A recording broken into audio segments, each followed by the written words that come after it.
c'est assez évident que l'année 2020 est une année spéciale, une année historique.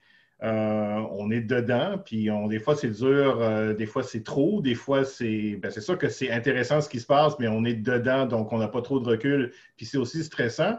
Et vu que je voulais faire l'histoire de l'humanité, je me suis dit, on va prendre une perspective où on va essayer de faire une sorte de mettre en relation l'année 2020, ce qui se passe en ce moment, avec les autres années de l'histoire. Puis je me suis dit, ce serait intéressant de faire les meilleures et les pires années de l'histoire pour pouvoir ensuite les comparer à l'année qu'on vit en ce moment. Donc, je vais passer à travers ces images-là. C'était quelque chose que j'ai fait pour le double deck aussi à l'accueil. En fait, au double deck, ils sont chanceux, ils sont juste 18. Donc, on les a séparés en deux groupes pour avoir moins que 10 personnes parce que dehors, c'est bizarre, on peut juste avoir des groupements de 10 personnes. Puis, j'ai donné la conférence au Parc Laurier, justement, et vu que je n'avais pas de PowerPoint, j'ai fait des affiches au crayon feutre.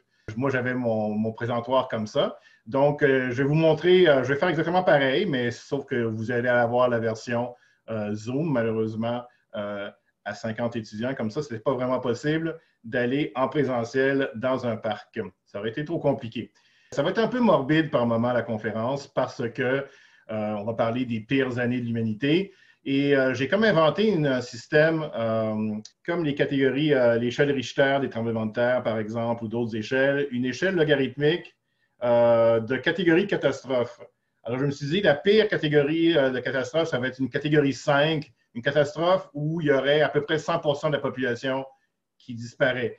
Évidemment, c'est jamais arrivé 100 parce que sinon, il n'y aurait plus d'histoire après, mais on est passé proche à certains moments, l'histoire de la vie sur Terre et aussi l'histoire de l'humanité. Donc, ensuite, quand on descend d'une catégorie, c'est toujours 10 fois moins catastrophique. Donc, catégorie 4, 10 à peu près des gens qui meurent. Catégorie 3, 1 Catégorie 2, 1 sur 1000. Puis catégorie 1, 1 sur 10 000. OK, alors on garde ça en tête pour les événements de l'histoire. Alors, comme première année, j'ai pris moins 13,8, grand G, c'est giga pour milliard. Donc, moins 13,8 milliards d'années, peut-être que vous vous en doutez, c'est le Big Bang, donc le début de tout, la première année de l'histoire.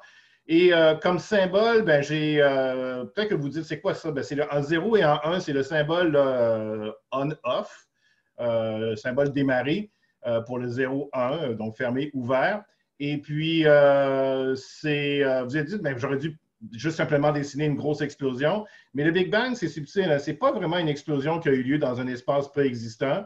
C'est plutôt l'espace et le temps qui sont apparus il y a 13,8 milliards d'années. Donc, dans ce contexte-là, je trouvais qu'un symbole plus abstrait faisait l'affaire. Maintenant, c'est-tu une bonne ou une mauvaise année, moins 13,8 milliards? Là, ça dépend. Si on veut être vraiment cynique, on peut dire que c'est une mauvaise année. Hein?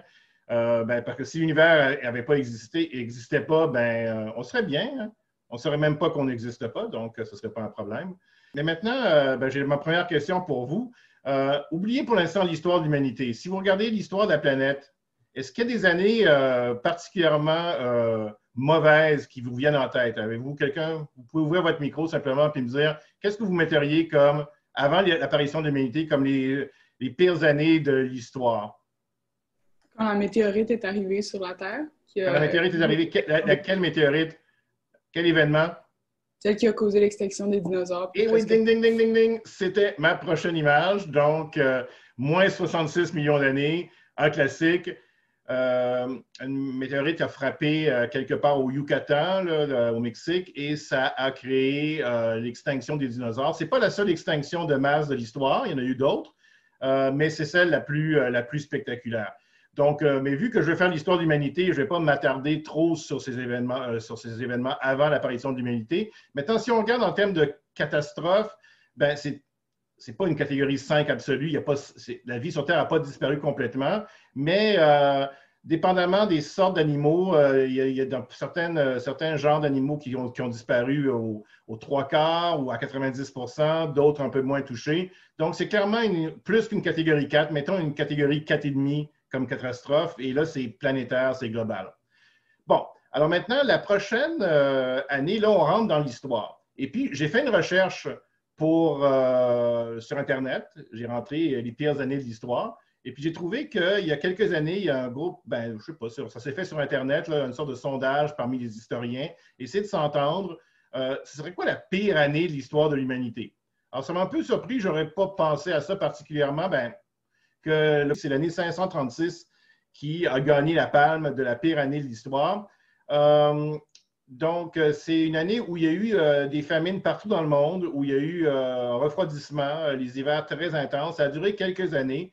Alors, on est pas mal sûr qu'il y a eu une explosion volcanique, probablement en Islande, qui a envoyé un nuage de poussière dans tout l'hémisphère nord, donc en Chine, en Europe, aux endroits où on a des comptes rendus historiques. On a comme ça plusieurs années où ça va vraiment mal. Là, j'ai dessiné le chevalier de l'Apocalypse de la famine pour représenter ça.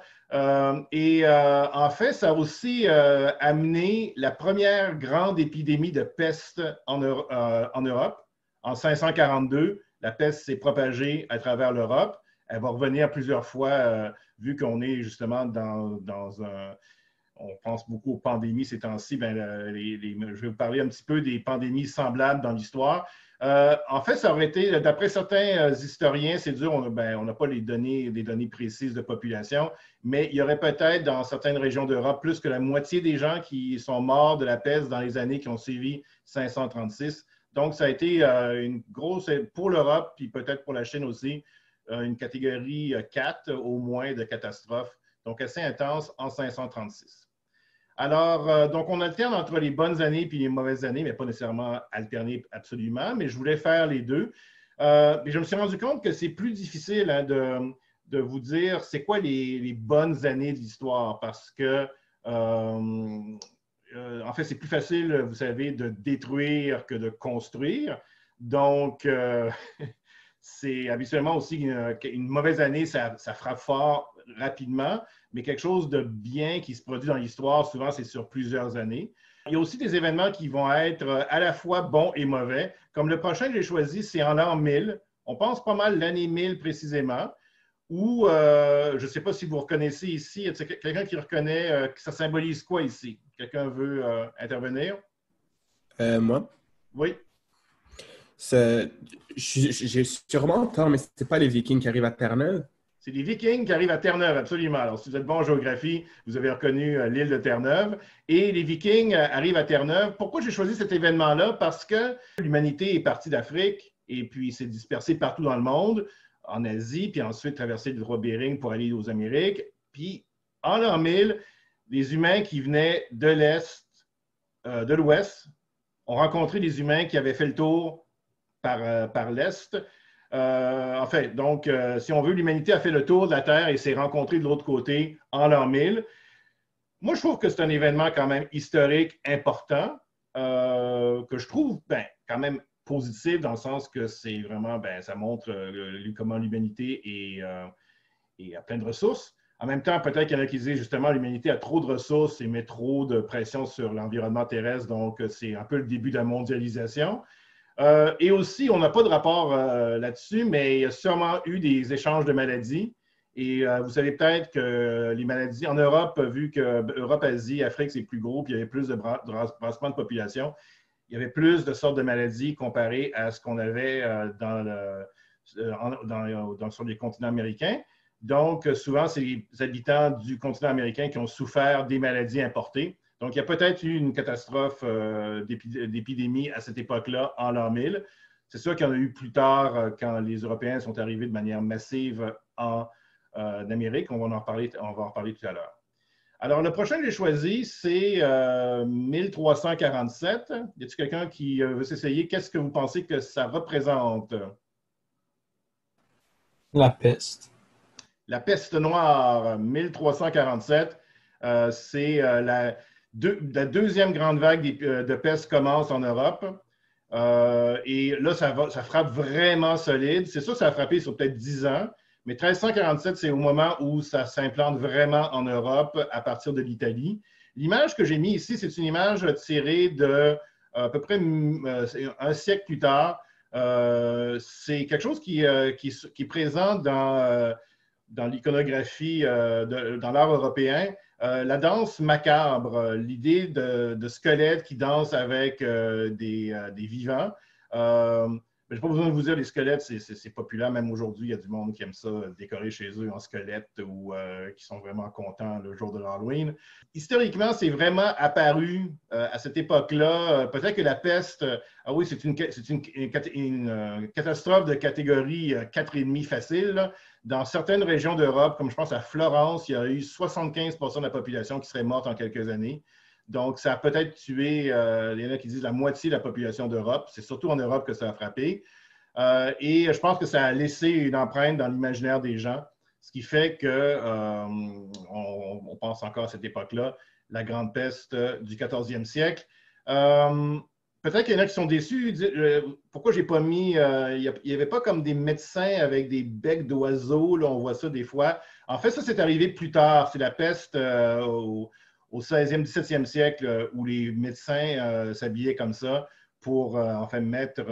ils pensaient que c'était les mauvaises odeurs qui rendaient malades. Donc, dans leur bec, au bout du bec, ils mettaient du camphre ou quelque chose qui enlève les mauvaises odeurs. Puis ils pensaient que s'ils respiraient à travers le bec, ils ne seraient pas infectés.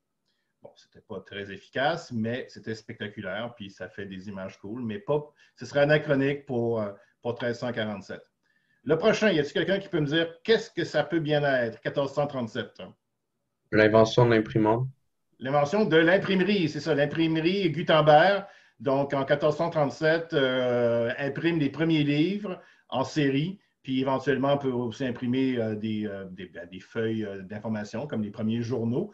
Ça a vraiment changé l'histoire, dans le sens que avant ça, il fallait reproduire un livre à la main. Donc, un livre, c'était très, très cher. Juste les riches pouvaient se permettre d'avoir ça. Et puis, on ne pouvait pas diffuser à grande échelle l'information.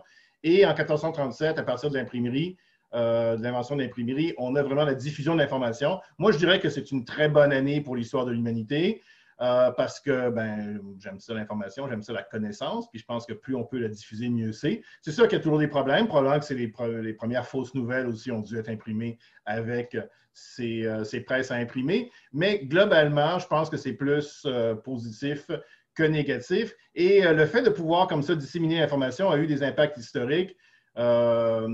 C'est dans le siècle qui suit qu'il va y avoir la réforme protestante, par exemple. Donc, une partie de l'Europe va se rebeller contre la réglementation du Vatican, du pape, créer leur propre secte religieuse. Ça crée des conflits, des guerres, mais en même temps aussi une certaine liberté de pensée. Donc, une bonne année, somme toute, 1437, les débuts de l'imprimerie. 1520, clairement, on dirait qu'il y a quelqu'un de malade. Donc, est-ce que c'est encore la peste? En fait, non, là, c'est une maladie qui existait aussi, mais qui s'est répandue beaucoup en 1520, la variole ou la petite vérole, c'est deux termes équivalents en français. En anglais, on dit smallpox. Mais la raison que c'est 1520 ici, puis je ne sais pas, peut-être qu'en regardant l'image, vous pouvez peut-être voir un style qui... Avez-vous une idée, c'est quelle partie du monde qui a été vraiment touchée en 1520 par l'épidémie de petite vérole? Là? Quelqu'un veut s'essayer? Non, c'est pas évident. En fait, pensez-y, 1520, c'est un peu après 1492, donc l'arrivée de Christophe Colomb en Amérique. Mais là, c'est quand les conquistadors espagnols ont débarqué en masse au Mexique et l'épidémie s'est propagée dans la population. Il y avait l'Empire Inca à cet endroit-là qui s'est effondré complètement en une année ou deux. On pense qu'il y a peut-être 90% de la population qui a succombé, locale, qui a succombé à la variole. C'est sûr que c'était quoi la population à cette époque-là? On n'est pas trop sûr. La population des Amériques, il y en a qui disent 20 millions, il y en a qui disent 100 millions. Mais c'est clair que ça a été une grosse catastrophe. Bon, il y avait peut-être autour de 400 millions d'habitants seulement sur Terre à ce moment-là. Donc, un impact majeur. En fait, à la fois 1347 et 1520, c'est deux moments où la population de la Terre a vraiment chuté de manière spectaculaire. Peut-être qu'on a perdu, au moins 10 peut-être un quart de la population de la Terre aux deux moments. C'est intéressant de remarquer que ça se voit dans la quantité de CO2 dans l'atmosphère. Alors, vous savez que le CO2 augmente en ce moment dans l'atmosphère. On est rendu à 410 ou plus parties par million.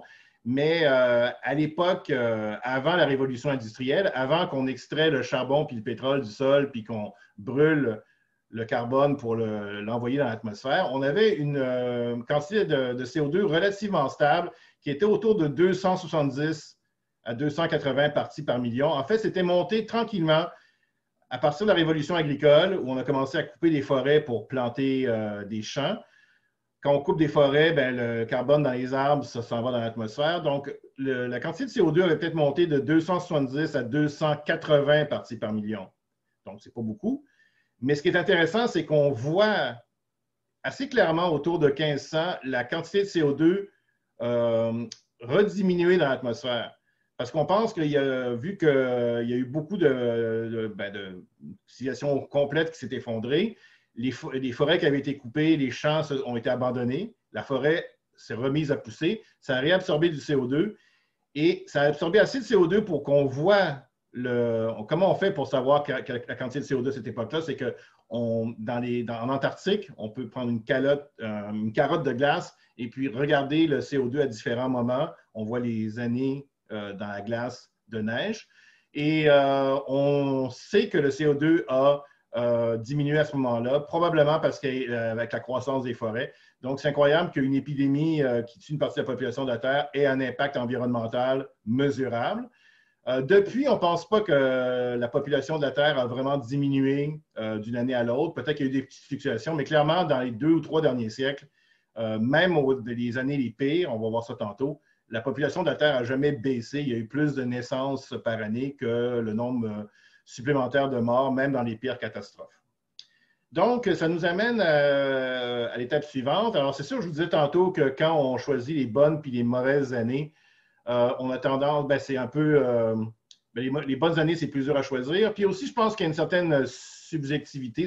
C'est mon choix de mauvaises années puis de bonnes années. Alors, vu que je suis physicien, peut-être que j'ai tendance à choisir quelque chose qui a rapport, ça a clairement rapport aux mathématiques. Y a-t-il quelqu'un qui veut s'essayer? 1666, x point, x point, point. C'est quelque chose que vous savez faire en mathématiques, mais que cette notation-là n'est pratiquement pas utilisée en mathématiques, donc vous ne l'avez probablement jamais vu. Est-ce quelqu'un qui veut s'essayer? L'invention du calcul différentiel. Parlez plus fort. L'invention du calcul différentiel. L'invention du calcul différentiel. Ça voudrait dire quoi, x point? La dérivée première. Oui, c'est ça. Maintenant, on met l'apostrophe, ou bien des fois, on fait des x, des t, d'autres notations. Mais pour Newton, qui a inventé le calcul différentiel à ce moment-là, il écrivait la fonction était x, la dérivée première, la vitesse, c'était x point, et l'accélération, c'était x point point. Puis c'était valable aussi pas juste pour position, vitesse, accélération, pour n'importe quelle fonction mathématique. C'est aussi intéressant de remarquer qu'une raison que c'est intéressant d'en parler dans le contexte actuel, c'est que Newton, en 1666, il était à l'université Cambridge, mais l'université a fermé à cause de l'épidémie de peste. Il y a eu l'épidémie de peste de Londres, et l'université a fermé pendant 2 ans. Alors, Newton est rentré chez lui, chez ses parents en campagne, et pendant ces 2 ans-là, il savait ce que vous saviez probablement quand vous étiez au secondaire déjà, que ça existe une pente, puis que ça existe une aire sous la courbe. Mais puis il savait les techniques pour le faire. Mais là, lui, il a vraiment mis ça ensemble, puis il a clairement compris que la pente puis l'air sous la courbe, c'est 2 opérations inverses. C'est quand même pas évident, mais aujourd'hui, vous savez, c'est la dérivée puis l'intégrale. Et il a construit comme ça le calcul différentiel intégral. Mais Newton était quelqu'un de pas très sociable quand il parlait aux gens. Quand il rencontrait des gens, il regardait par terre. Je ne sais pas quel diagnostic on lui ferait aujourd'hui. Mais dans ce contexte-là, il s'est dit, je vais garder, j'ai découvert plein de choses intéressantes de mathématiques de base, mais je vais garder ça pour moi parce que c'est sûrement une technique super utile pour faire des grandes découvertes. Il s'en est servi d'ailleurs plus tard dans ses études en physique. Donc, il n'a pas publié. Et ce qui fait que, ben, vous avez peut-être vu ça en maths, ils ont peut-être dit qu'il y a Leibniz qui a développé aussi le calcul différentiel intégral de son côté. Ensuite, il y a eu comme une sorte de grosse guerre entre Leibniz et Newton. Newton a été rendu président de la Royal Society of Science à Londres. Donc, il a demandé, par exemple, à tous les scientifiques anglais membres de la société d'envoyer des lettres d'insultes à Leibniz. Donc, ça a été assez laid comme guerre de paternité du calcul différentiel intégral. Et puis, le prochain, ici, ben, j'imagine que vous avez déjà vu cette image dans votre cours de mécanique. Donc, c'est 1687. C'est encore Newton, mais cette fois-ci, c'est mon éclair de génie que je trouve le plus spectaculaire de l'histoire des sciences au complet. C'est de comprendre que que Newton a réalisé que les lois qui décrivent, par exemple, quand on lance un projectile, comme si on lance une pomme puis qu'elle fait une trajectoire, ben, c'est les mêmes lois qui permettent de comprendre l'orbite des planètes. Donc, si on est en haut d'une montagne puis on lance un projectile à une certaine vitesse, il va tomber en bas de la montagne, au point D. Si on lance un peu plus vite au point E, si on lance un peu plus vite, ben, là, pas mal vite au point F. Et éventuellement, si on lançait à une certaine vitesse, il tomberait au point G. Puis si on lance plus vite, mais il tombe, mais vu que la Terre est courbe, parce que Newton avait compris l'inertie, un objet, s'il n'y avait pas de force sur lui, il continuera en ligne droite. Donc, si l'objet comme ça fait une courbe, c'est qu'il est attiré vers le centre. Et il tombe, mais vu que la Terre est courbe, il tombe avec la même courbure que la courbure de la Terre, donc il reste à égale distance du sol et il finit par vous frapper en arrière de la tête. Maintenant, si vous êtes à différentes distances, il y a différentes vitesses qui font soit des orbites circulaires ou des orbites elliptiques.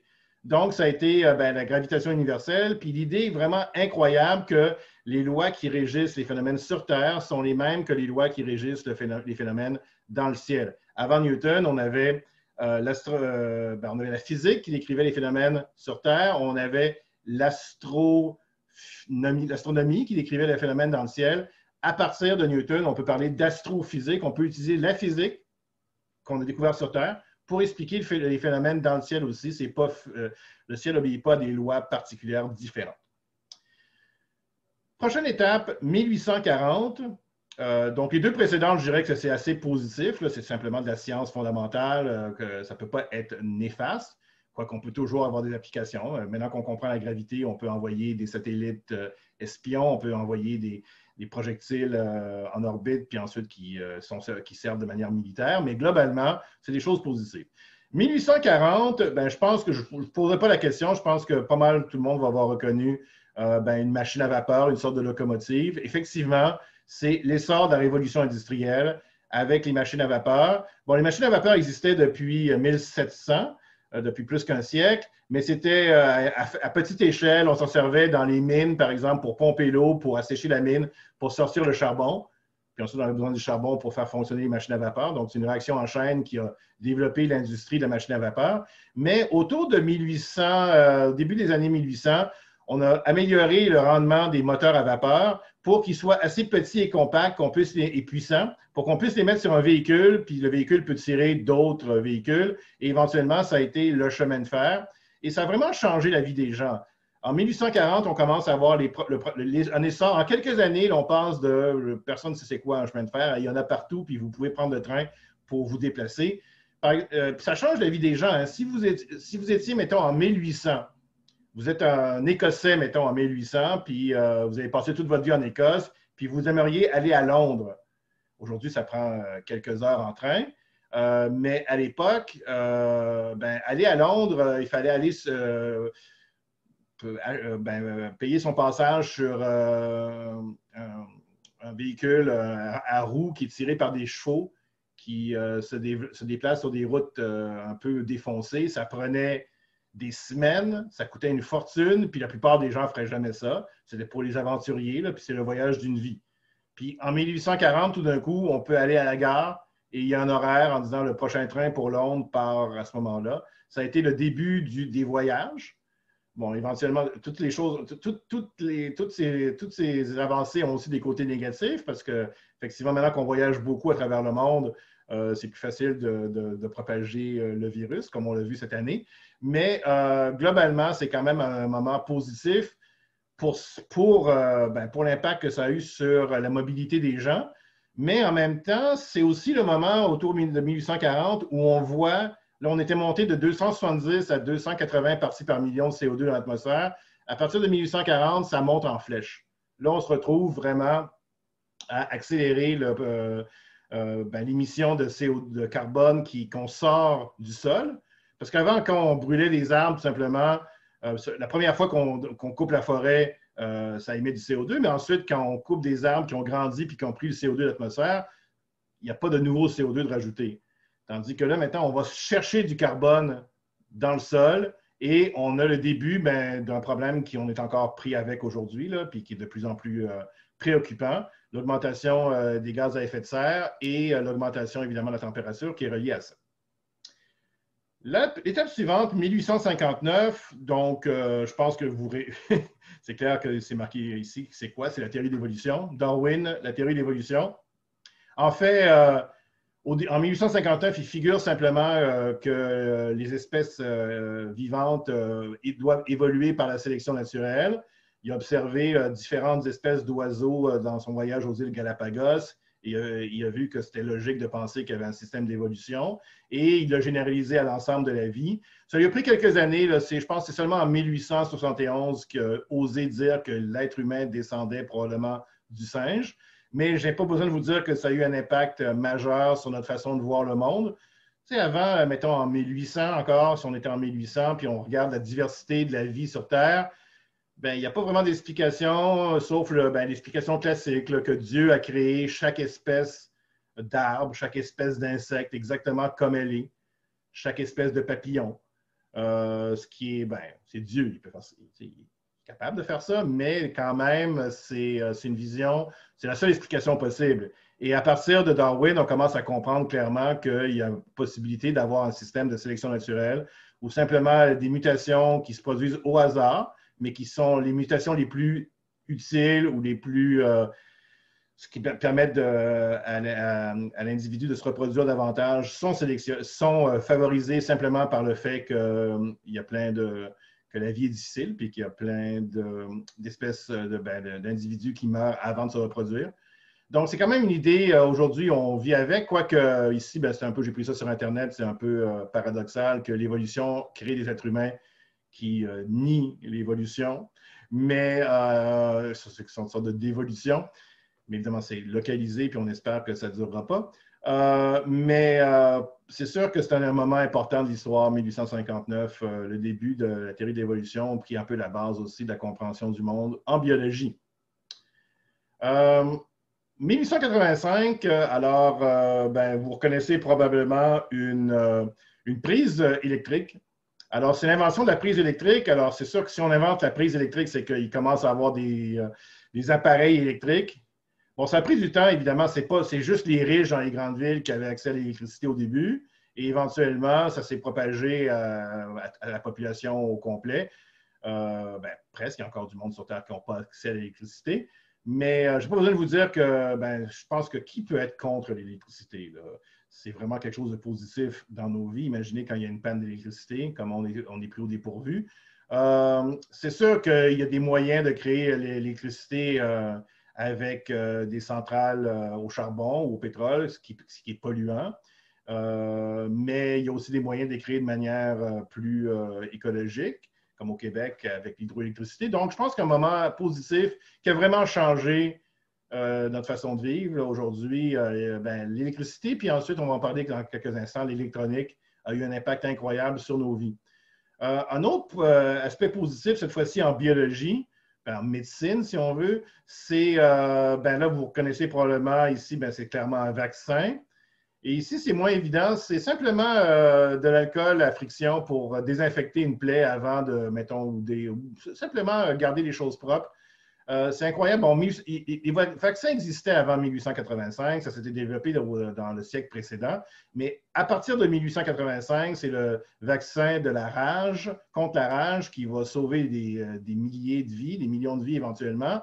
Et d'autres vaccins qui sont développés à la même époque. Donc, ça change complètement l'espérance de vie des gens.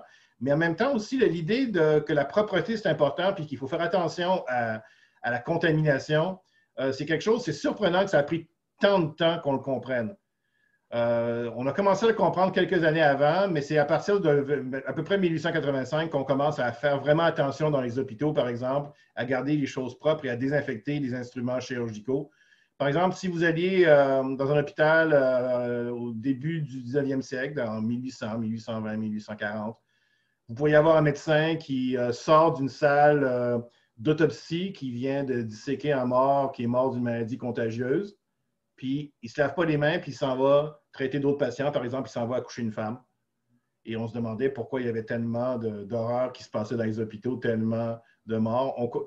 C'est bizarre qu'on a pris tellement de temps à comprendre l'hypothèse qu'il y a des microbes microscopiques qui sont responsables des infections, puis qu'il faut gérer ça. C'est très récent. Image suivante, 1907. Bon, c'est sûr, pour l'instant, j'ai parlé d'événements un peu catastrophiques, des épidémies. J'ai parlé aussi d'avancées de la science.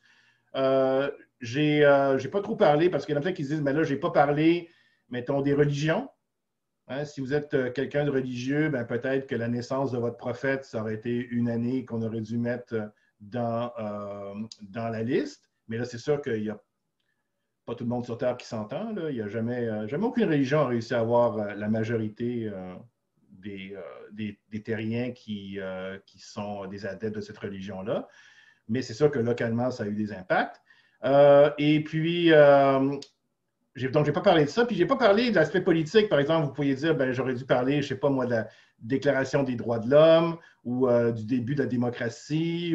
Mais j'ai choisi, j'ai résumé ça dans cette image-là. J'ai choisi 1907. Alors, c'est clair que ce que je représente ici, c'est le droit de vote ou le droit de vote pour tous, là, ce qu'on appelle le scrutin universel. Mais en fait, ça voulait dire scrutin universel au début, pendant longtemps, là, ça voulait dire simplement tous les hommes ont droit de vote. Ça, c'était considéré comme universel. C'est incroyable, je n'ai pas besoin de vous dire que le droit de vote des femmes a été accordé très tard. Il y a même, je pense, un comté en Suisse où c'est juste en 1976 que les femmes ont eu le droit de vote. Bon, le premier pays qui a donné le droit de vote aux femmes, c'était la Nouvelle-Zélande, juste avant 1900, 1897, je pense. Mais c'est bizarre, à cette époque-là, si vous étiez une femme en Nouvelle-Zélande, vous pouviez voter, mais vous ne pouviez pas vous présenter comme député. C'est en 1907, la première élection au monde en Finlande, où il y a eu des femmes qui se sont présentées et qui ont été élues députées au gouvernement. Donc, je pense que c'est sûr qu'il y a, comme je vous dis, c'est clairement une bonne chose et c'est quelque chose qui a duré plusieurs années et qui n'est pas encore fini, simplement, l'idée d'accorder le droit de vote à tout le monde. Mais je trouvais que 1907 était une année intéressante. Prendre 1907 comme exemple pour illustrer ça. Table suivante, 1918. Alors, c'est clair, c'est sûr qu'on en parle, vous avez sûrement entendu parler, on compare l'année 2020 à l'année 1918. Donc, c'est la grippe espagnole, qui ne venait pas vraiment d'Espagne, mais c'est en Espagne, la presse, les journalistes n'étaient pas censurés par la guerre, donc ils pouvaient parler d'épidémies qui sévissaient en Espagne, mais les autres pays cachaient ça pour pas que les gens paniquent, vu qu'on était dans la Première Guerre mondiale. Donc, on s'est retrouvés comme ça à dire, c'est juste au début juste en Espagne qu'il y a la grippe. Éventuellement, ça s'est propagé à la planète au complet. Ça a été une catastrophe de catégorie. Vous avez peut-être entendu parler là, que c'est autour de 1% de la population qui serait morte à cette époque-là. La population de la Terre était de 2 milliards à ce moment-là, donc c'est à peu près 20 millions de morts, mais il y en a qui disent que c'est jusqu'à 100 millions de morts. C'est dur à évaluer parfaitement. Les mêmes débats qui ont lieu aujourd'hui, ici c'est une image de l'époque, l'importance de prendre un mouchoir quand on tousse, le fait de porter des masques. Ici, vous avez la police de Seattle qui porte des masques en 1918, mais il y a du monde qui disait qu'il ne fallait pas porter de masque. En tout cas, il y a eu le même débat qu'aujourd'hui. Et globalement, c'est sûr que 1918, cette image-là va aussi servir d'image pour la Première Guerre mondiale. Donc, ça vient à la fin d'une guerre qui a causé peut-être aussi 20 millions de morts, donc peut-être un peu moins que la grippe, juste après, mais globalement, donc pas une bonne époque pour l'humanité. Première Guerre mondiale, une guerre complètement absurde où des pays relativement avancés, cultivés, qui se prétendaient supérieurs, se sont mis à se battre entre eux en Europe sans aucune raison valable, simplement une question de traité puis de mauvaise compréhension diplomatique et qui a créé une catastrophe vraiment incroyable. Donc, mauvaise année 1918, mais ensuite, vous avez peut-être entendu parler des années 20, qui étaient des années d'optimisme. Alors, dans les années 20, premièrement, moi, j'ai choisi un phénomène scientifique, technologique. Ici, ce que vous avez, ici, ce n'est pas évident. Bon, je pense que tout le monde va avoir reconnu le téléphone puis la radio qui existait. Bien, la radio commence vraiment son essor autour de 1920. Le téléphone existait avant, mais c'était un téléphone qu'il fallait vraiment aller, mettons, dans un bureau de poste pour téléphoner. C'était très, très cher. Les gens n'avaient pas chez eux. Mais il y a quelque chose de technologique qui a révolutionné le début de l'électronique. En fait, l'électronique, comparé à l'électricité, c'est plus que de l'électricité. C'est contrôler le mouvement des électrons dans un circuit de manière précise pour faire des choses compliquées. Ici, vous avez quelque chose qui amplifie un signal. Donc, mettons que vous avez un signal créé par un aimant qui oscille dans un microphone et que vous voulez l'amplifier pour l'envoyer ensuite dans des haut-parleurs pour créer du son. Bien, vous pouvez utiliser ce système-là. Il y a un filament chauffé en forme de V inversé ici, filament chauffé qui émet des électrons et les électrons sont captés par un cylindre autour du filament. Mais autour du filament aussi, on a mis un serpentin. Et dans le serpentin, on fait varier le voltage selon le signal faible qu'on a. Et en variant le voltage, ça varie la probabilité, ça varie la quantité d'électrons qui sont éjectés par le filament chauffé, puis qui atteignent le cylindre. Mais cette quantité d'électrons-là est beaucoup plus grande que ce qui passe ou ce qu'on avait comme signal pour le serpentin. Donc, mais elle est modulée par le signal, ce qui fait qu'on a le même signal, mais avec beaucoup plus d'amplitude et d'intensité. Donc, c'est un amplificateur. Aujourd'hui, le même genre d'amplification se produit, mais on utilise des transistors microscopiques dans des circuits, des milliards de transistors, des milliards de fois l'équivalent de ça dans une seule puce informatique. Mais à l'époque, en fait, il y a encore des gens aujourd'hui qui, les radios à l'époque, jusqu'à quand même dans le milieu du siècle, au milieu du 20e siècle, et après même, fonctionnaient avec des lampes comme ça. On appelait ça des lampes aussi, même si ça éclairait pas. Le but, ce n'était pas d'éclairer. Et il y a encore des fans de ça, qui ont des vieilles radios ou des vieux appareils là, qui fonctionnent avec cette vieille technologie-là, qui est, c'est ça, c'est très joli à regarder, mais en même temps, c'est tellement gros et ça prend tellement d'énergie globalement à faire fonctionner comparé à aujourd'hui que... Mais c'était le début, quand même, d'une période... le début de l'essor d'électronique, je n'ai pas besoin de vous dire comment ça a un impact aujourd'hui. Si on continue maintenant, 1929, alors 1929, c'est le crash boursier. Alors, ça n'a pas duré les années 20. Là, en fait, ça a eu un impact, le téléphone, pas besoin de vous dire, mais la radio aussi, le fait on avait des journaux avant, mais maintenant qu'on pouvait écouter, par exemple, on pouvait écouter le président ou le premier ministre en direct nous parler. Donc, c'est sûr qu'on peut faire du théâtre radio. Donc, les gens s'assoyaient en famille autour de la radio le soir pour se divertir, pour écouter de la musique. Donc, ça a eu vraiment un impact assez important sur sur la communication, mais aussi sur le mode de vie. Et 1929, ça va mal. On a une crise économique majeure. En fait, l'effondrement de la bourse qui se propage d'un pays à l'autre. Donc, un problème, finalement, il y avait certaines causes externes, mais en même temps, c'est peut-être juste une façon incompétente de gérer l'économie. C'est encore quelque chose qu'on apprend aujourd'hui, comment essayer de gérer une fluctuation économique.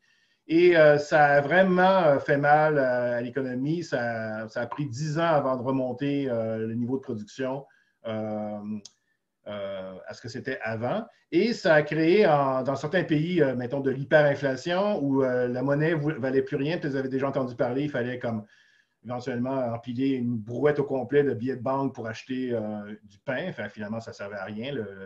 La monnaie du pays ne valait plus rien. Ça a créé beaucoup de souffrance et ça a favorisé la montée de régimes extrêmes et éventuellement, en Allemagne en particulier, avec Hitler et les nazis. Ce qui fait qu'on se retrouve, Hitler, d'ailleurs, ben, tout est relié à tout dans l'histoire. Hitler se servait de la radio pour faire des discours, pour enflammer comme ça pour enflammer les idées, puis jeter de l'huile sur le feu et déstabiliser le système pour prendre le contrôle en cas d'urgence, déclarer l'état d'urgence et éventuellement agir de manière complètement irrationnelle, ce qui a mené à la Deuxième Guerre mondiale et à des épisodes très, très sombres de l'histoire. Bon, c'est la guerre la plus meurtrière en termes de morts. On parle de 100 millions. Mais à cette époque-là, il y avait déjà peut-être plus que 100 millions de naissances. En fait, 100 millions sur 5 ans aussi, là, ou sur 5-6 ans. Donc, il y avait quand même assez de naissances pour que la population ne chute pas vraiment. Mais en termes d'impact, c'est assez important. Et c'est sûr qu'il y a le génocide en Allemagne, surtout contre les Juifs, où il y a peut-être, dans certaines régions d'Europe, en Pologne par exemple, il y a peut-être quasiment toute la population juive de certains villages a été exterminée, ou de certaines régions, ou presque toutes. Globalement, il y a peut-être un tiers des Juifs dans le monde qui ont péri dans ces années-là. J'ai pris 1942 parce que c'est 39-45 la guerre, mais 1942 parce que c'est le moment où il y a vraiment l'essor des camps de concentration en Allemagne. C'est sûr que les génocides, il y en a, c'est pas le seul génocide de l'histoire. En fait, c'est triste. Il y a eu beaucoup de génocides au 20e siècle. Et souvent, ce qui est particulier, c'est qu'on se retrouve comme ça à la fin avec des piles de... En fait, c'est une photo classique qu'on retrouve. Si je vous montrais juste une photo comme ça de crâne empilé, vous ne pourriez pas me dire est-ce que c'est en Allemagne, est-ce que c'est au Cambodge avec les Khmers rouges, est-ce que c'est en Chine avec Mao? Donc, c'est intéressant, c'est déprimant de voir ça. Il y a quelque chose, j'avais lu à un moment donné quelqu'un qui commentait ces photos-là qu'on voit partout dans le monde là, de génocide. Il y a eu un génocide plus récemment au Rwanda en 1992. Une fois qu'on est rendu sous forme comme ça de squelette, c'est très difficile. En fait, est-ce qu'on peut voir, est-ce qu'on pourrait dire, ça c'est clairement des Allemands, ça c'est clairement des Cambodgiens? En fait, non, c'est très difficile. En fait, c'est impossible. Globalement, on ne peut pas vraiment être sûr dans le sens que l'espèce humaine, c'est une espèce. Il y a différentes. Il y a un débat en ce moment des gens qui disent est-ce que le concept de race existe? Est-ce qu'il y a des races? Bon, c'est sûr que si par race, on définit simplement la couleur de la peau ou la forme des yeux, peut-être, ou des formes légèrement différentes de traits faciaux, peut-être que oui, on va dire, c'est clairement, on est capable de reconnaître de quelle région du monde quelqu'un vient en moyenne. Mais quand on va au niveau, une fois qu'on est rendu un squelette, c'est pas vraiment possible. Peut-être qu'il y en a qui disent, ben non, il me semble que dans les films, on voit, là, ils trouvent juste un morceau d'os, puis ils disent, ça c'est un homme, non, ça c'est une femme, elle avait tel âge. C'est possible des fois dans certains cas, mais on n'est même pas sûr à 100% si c'est un homme ou une femme. Peut-être que si je vous montrais, je vous donnais une centaine de crânes qui viennent d'un génocide, puis une centaine de crânes qui viennent d'un autre génocide dans une autre partie du monde, vous pourriez faire des analyses statistiques sur l'ensemble pour voir qu'il y a peut-être certaines légères différences de taille relative un certain os par rapport à l'autre, mais c'est tellement minime qu'on est juste une espèce, la race humaine, qui malheureusement a des moments très sombres dans son histoire. 1945, alors on est encore dans la Deuxième Guerre mondiale, c'est la fin de la Deuxième Guerre. Alors vous reconnaissez sûrement le champignon atomique, la bombe nucléaire. Donc c'est la fin de la guerre, les Américains font exploser 2 bombes sur le Japon pour forcer la fin de la guerre. L'Allemagne avait déjà perdu la guerre à ce moment-là. Donc c'est un moment qui a marqué l'imagination parce qu'on avait une seule bombe qui avait la puissance équivalente à peut-être 1 millier de bombes traditionnelles. Alors, c'est sûr qu'avec 1 millier de bombes, on pouvait détruire une ville, un centre-ville facilement, mais là, une seule bombe pouvait le faire. Et c'était nouveau, le nucléaire. Puis ensuite, dans les années qui suivent, on a construit des bombes 1000 fois plus puissantes que celles d'Hiroshima et Nagasaki. Des bombes qui, si on les fait sauter sur une ville, ce n'est pas juste le centre-ville, c'est toute la région métropolitaine qui est essentiellement rendue inhabitable et pulvérisée en grande partie. Ces bombes-là n'ont jamais été testées sur des populations, heureusement. Mais on les a testées sur des îles tropicales dans le Pacifique innocente. On avait évacué la population avant, évidemment. Il y a eu un test comme ça célèbre sur l'île de Bikini. Et à ce moment-là, il y avait un designer de mode qui avait conçu un maillot 2 pièces. Alors, il s'est dit, ah, Bikini, ça irait bien. Fait qu'on s'est retrouvé comme ça avec le nom d'une île tropicale qui est à la fois associée à un test nucléaire et à un maillot 2 pièces. Donc, c'est le début de l'ère nucléaire 1945. On va voir que le nucléaire revient quelques fois encore dans la présentation aujourd'hui. 1953, clairement une bonne année, si on est pour la science puis pour la compréhension. C'est là qu'on a compris comment on fonctionne au niveau fondamental, comment on savait que, évidemment, les enfants ressemblent aux parents, mais qu'est-ce qui fait qu'il y a de l'information, clairement, qui est transmise par le spermatozoïde puis l'ovule? Bien, cette information-là est codée à l'intérieur au niveau moléculaire avec la molécule d'ADN. Alors, une molécule d'ADN, c'est quelque chose qui a juste 2 nanomètres de large. C'est quelque chose qui est invisible à l'œil nu. C'est clairement invisible. C'est invisible avec un microscope au laboratoire de biologie. Même un microscope électronique les plus puissants, on voit à peine une forme légèrement spirale. On ne peut clairement pas voir la structure interne. Comment on sait tant de choses sur l'ADN et comment on a fait en 1953 pour découvrir que l'ADN était une double hélice, comme ça, avec le code génétique à l'intérieur? C'est par déduction. Il y a un travail de détective incroyable avec des rayons X. On envoie des rayons X sur les molécules. La façon qu'ils rebondissent, on est capable de déduire une sorte de scan en 3D de la molécule. Donc, la physique et les mathématiques ont servi beaucoup pour déterminer la base de la biologie. C'est quand même incroyable que ça fait juste depuis 1953 qu'on sait, qu'on connaît, qu'on a commencé, puis il y a tellement de choses qui restent à comprendre, qu'on a commencé à pouvoir explorer la vie au niveau moléculaire. 1962. Là, on est clairement une mauvaise année. Y a-t-il quelqu'un qui reconnaît cet événement-là, ou les personnes qui sont là, ou simplement l'événement? Qu'est-ce qu'il y a de spécial en 1962? La guerre froide. Bon, c'est la guerre froide, mais dans la guerre froide, plus précisément, un événement précis. Est-ce que quelqu'un peut le dire? Le match d'échecs. Okay, on dirait un match d'échecs, hein? Mais ce n'est pas un match d'échecs. Ils sont assis sur, clairement, c'est des bombes. En fait, c'est des bombes à hydrogène. Bon, chacun a le doigt sur la gâchette pour faire sauter l'autre. Mais concrètement, voilà. Il y a quelqu'un qui sait, c'est un événement particulier associé à un pays. La crise des missiles à Cuba. La crise des missiles à Cuba. Alors, les Soviétiques, ça c'est Khrouchtchev, ça c'est Kennedy. Les Soviétiques avaient mis voulaient armer Cuba de manière nucléaire pour pouvoir menacer les États-Unis. Les États-Unis se sont opposés à ça. On s'est retrouvé dans une situation où on est passé très, très proche d'une troisième guerre mondiale puis d'une catastrophe planétaire. La suivante, 1965. Alors là, on arrive, moi je suis né en fin 64, donc on peut dire 65.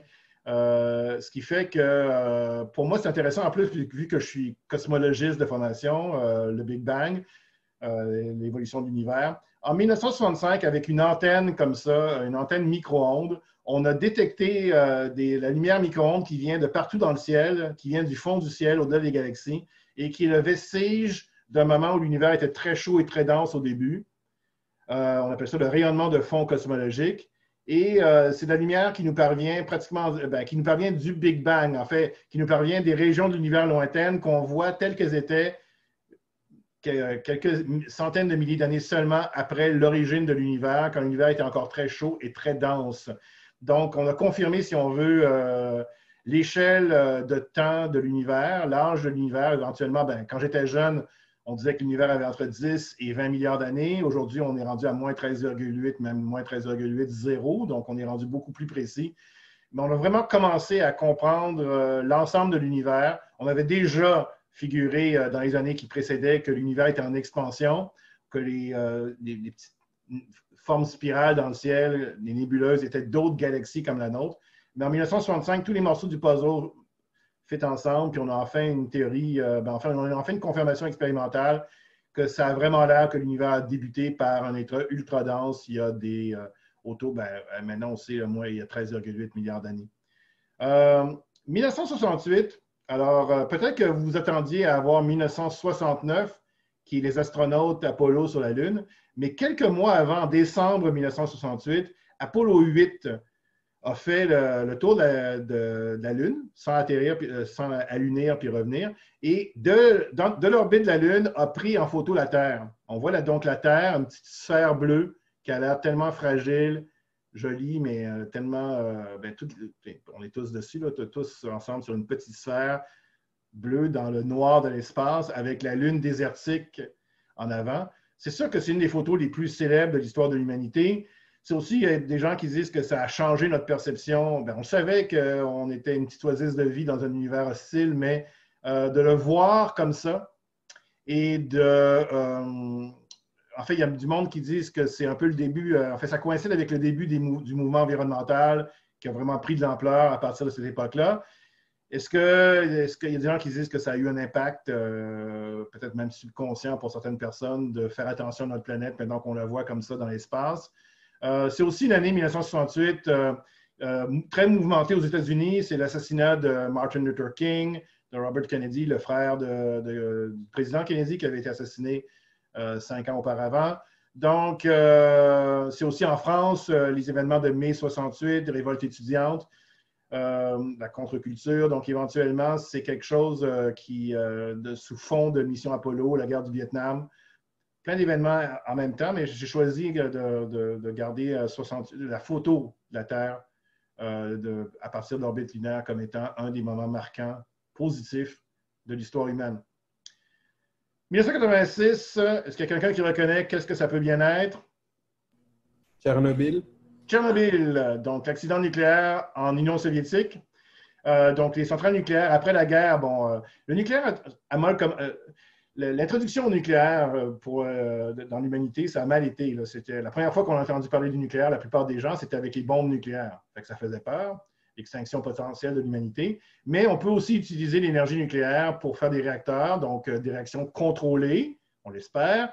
Ces réactions-là produisent de la radioactivité, mais on peut aussi, on l'espère, la contrôler. Et l'avantage, c'est que ça prend très peu de carburant pour produire beaucoup d'énergie, beaucoup d'électricité. Et en plus, on se retrouve avec, ça n'émet pas de gaz à effet de serre. Bon, à l'époque, on s'en foutait un peu, on n'avait pas encore trop réalisé l'ampleur des problèmes qu'on a avec le CO2, mais il y avait des centrales nucléaires partout dans le monde. Et il y a eu un accident à Tchernobyl, célèbre, un des réacteurs a explosé, une erreur humaine. C'était pendant un test, ils ont fait des choses qu'ils ne devaient pas faire. Puis ils étaient pressés par le temps, puis les pressions de leur supérieur immédiat.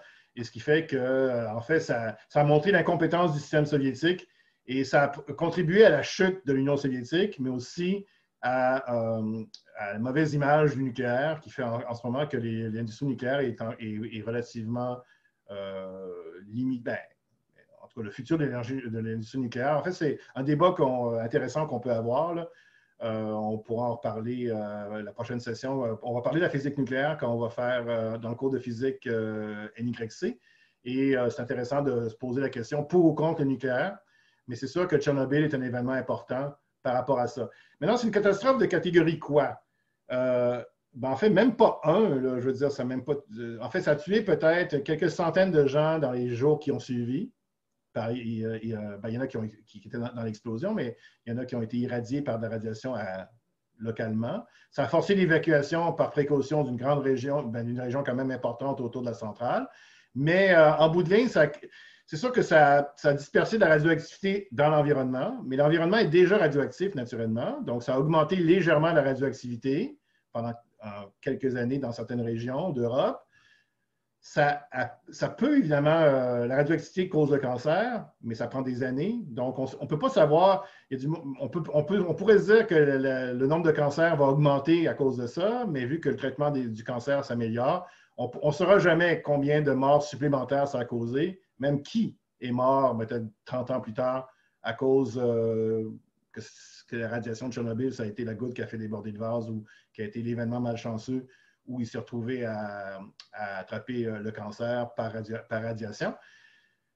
Mais c'est quand même un événement qui, même pas en nombre de morts directs, mais psychologiquement, qui a eu un gros impact pour l'image nucléaire dans le monde. Justement, je vous parlais que ça avait précipité l'effondrement de l'Union soviétique. Donc, 1989, le mur de Berlin, qui séparait les deux secteurs, le secteur sous contrôle soviétique puis le secteur soi-disant libre de l'Allemagne. Et ça a été éventuellement la chute de l'Union soviétique, qui est aujourd'hui redevenue simplement la Russie. Donc, on se retrouve là. Moi, je me rappelle, c'était un événement, on s'est dit, ah, ça y est, maintenant, c'était vraiment plate l'époque de la guerre froide. Premièrement, on avait peur d'une guerre nucléaire, mais aussi, il y avait des conflits dans le monde que les États-Unis et les Soviétiques, les Américains et les Soviétiques se battaient de manière interposée dans des petits pays du monde. Là, on s'est dit, enfin, il y aura peut-être moins de guerres, peut-être la communauté mondiale, les Nations unies vont enfin fonctionner correctement, puis on va pouvoir prévenir des phénomènes malheureux qui se produisaient. Mais 3 ans plus tard, il y avait le génocide au Rwanda. La communauté internationale n'a pas été capable d'intervenir, donc ça n'a pas vraiment amélioré les choses globalement. Et ça nous amène maintenant, donc presque, vous n'avez pas connu ça de justesse, mais en 2001, c'est sûr que moi puis vos professeurs ont connu les événements du 11 septembre, le détournement de 4 avions, 2 qui ont foncé dans les tours du World Trade Center, un sur le Pentagone, puis un qui a été descendu avant de frapper la Maison-Blanche, probablement. Pas besoin de vous dire que c'est un événement marquant. Moi, je me rappelle, j'enseignais ce matin-là, et puis pendant la pause de l'incident, on me dit les tours du World Trade Center sont effondrés. J'ai dit, voyons donc, ça se peut pas, là. Puis là, je suis allé au département, on avait une petite télévision, puis tout le monde était autour de la télévision, puis regardait en direct. C'était quand même assez marquant. Ça a évidemment modifié, ça a eu plein d'impacts politiques, militaires dans le monde. Bon, c'est sûr que là, je voulais parler, je ne pouvais pas ne pas parler des ordinateurs puis de l'Internet. J'ai choisi 2007 comme année importante. C'est le début de Facebook, des médias sociaux. C'est le début de YouTube. C'est la sortie du iPhone. Donc, l'Internet existait. Les gens avaient l'Internet déjà depuis une dizaine d'années, certaines personnes. Mais à partir de 2007, l'Internet devient vraiment partout. On communique par Internet, on communique par Facebook. Et c'est sûr que c'est une bonne chose ou une mauvaise chose. Alors, vous allez sûrement dire, c'est clair qu'il y a des choses qui sont bonnes, puis en fait, qui vous semblent essentielles. Là. Simplement, vous n'avez pas connu vraiment la vie sans Facebook, YouTube ou un cellulaire. Mais d'un autre côté, on entend beaucoup parler là, des problèmes associés aux réseaux sociaux, de la propagation des fausses nouvelles. Mais c'est sûr que c'est un peu comme l'invention de l'imprimerie. C'est un épisode important de l'histoire des communications, mais en même temps, quelque chose qui est à double tranchant, qui peut être utilisé de manière positive ou de manière négative. 2011, donc le tsunami au large du Japon qui crée l'accident nucléaire à Fukushima et qui est un peu le clou dans le cercueil dans certains pays de l'industrie nucléaire. C'est là qu'au Québec, on va fermer notre seul réacteur nucléaire à Gentilly. En Allemagne, au Japon, ils vont essayer de diminuer et d'éventuellement arrêter l'industrie nucléaire. Mais le problème, c'est que ça cause que si on remplace ça par des sources d'énergie qui produisent des gaz à effet de serre, ce n'est pas une solution parfaite. C'est peut-être un des premiers épisodes que vous vous rappelez stresser un petit peu, là, écouter la télévision, voir l'explosion, puis dire, mon Dieu, est-ce que c'est le début d'une catastrophe plus grave? Globalement, ça n'a pas eu un impact en termes de mort. C'est un peu comme, c'est peut-être moins que Tchernobyl encore. À long terme, peut-être un certain impact sur l'augmentation du cancer localement au Japon.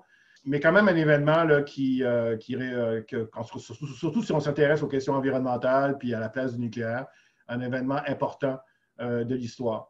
Ce qui nous amène en 2016.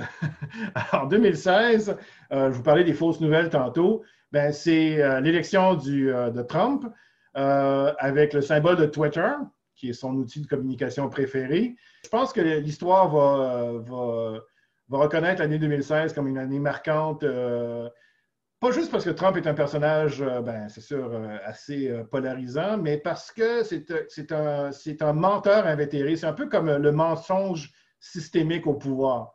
Le fait de mentir et qu'on lui dit clairement que c'est un mensonge, puis qu'il va le nier, puis qu'il va avoir 40% de la population qui le suit aveuglément, puis qui trouve que c'est pas grave qu'il ment s'il ment pour une bonne cause. Le fait aussi qu'aux élections de 2016, les fausses nouvelles se propageaient plus que les vraies nouvelles sur les réseaux sociaux. Ils ont fait une analyse des nouvelles les plus partagées sur Facebook juste avant l'élection. La majorité, il y avait les fausses nouvelles, des nouvelles qui étaient manifestement fausses, étaient partagées puis se propageaient plus vite parce que c'était plus spectaculaire que les vraies nouvelles. Et on a encore ce problème aujourd'hui qui est de plus en plus exacerbé, qu'à peu près n'importe quel débat, n'importe quelle question se retrouve à être inondée d'informations exagérées des deux côtés ou clairement fausses et qu'on a de la misère à faire la différence. On aurait pensé, moi, quand l'Internet est sorti, je me suis dit, c'est un outil incroyable qui va permettre aux gens de trouver la vraie information, qui ne pourront plus se faire cacher l'information parce qu'ils ont accès à l'information. Mais vu que la fausse information se propage plus vite que la vraie information, on est vraiment mal barré en ce moment. On ne sait pas comment on va s'en sortir. Je trouve que pour moi, c'est une des choses les plus déprimantes, vu que j'aime l'information, j'aime la connaissance. C'est une des choses les plus déprimantes, la propagation des fausses nouvelles en ce moment et le problème là, qui, on dirait, fait juste s'envenimer. Et voilà, ça nous amène à l'année 2020. Donc, l'année 2020, j'ai pris ce petit symbole surprise. Hein, on a été surpris au début de l'année. On ne s'attendait vraiment pas à ça. On s'est adapté. L'année n'est pas finie. Hein, il reste un tiers de l'année encore. Je trouve aussi que le petit bonhomme avait ressemblé un petit peu à un coronavirus. Donc, c'est sûr qu'aujourd'hui, on ne fera pas un bilan de l'année 2020. On pourra faire ça éventuellement. Peut-être quand la crise va... Espérons que la crise finisse rapidement, que vous puissiez avoir une graduation normale à la fin de la session prochaine. Donc, c'était ma tournée rapide. J'ai pris un petit peu plus que le temps prévu, c'est toujours de même. Sur l'histoire des bonnes et des mauvaises années.